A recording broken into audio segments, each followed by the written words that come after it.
মিষ্টি, ধানকুটো, তারপরে পান পাতা, সবটাই খুব সুন্দরভাবে এখানে দেখছি 1 টাকার কয়েন সবটাই সাজিয়ে এনেছি। আর একটা প্রদীপও দেখতে পাচ্ছি এখানে, যদি এখনো সেটা জ্বালানো হয়নি, যখন মাকে বরণ করবেন তখন উনি জ্বালাবেন।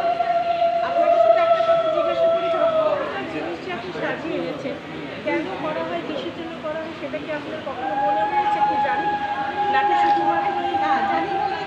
আচ্ছা, এই যে এখানে পান পাতা থেকে শুরু করে সবটা সাজানো, নাও তো হতে পারতো, অন্য কিছু তো সেখানে অ্যাড করতে পারতো, ডাবও অ্যাড করতে পারতো, বা অন্য কিছু অ্যাড করতে পারতো। একটা আমরা যেমন উপাচারে দেখি কাঁঠালি কলা যেমন ডাবের মধ্যে, একটা প্রশ্ন বলে তো মুশকিলটাও তো এখানে অ্যাড করতে পারতো, হয়নি।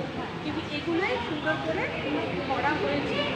এর পেছনে কারণটা কি আপনি জানেন? পেছনের কারণটা হচ্ছে, মাকে আমি যখন বরণ করবো তো বরণ করবো, মেয়েকে আমরা কি করি, আশীর্বাদ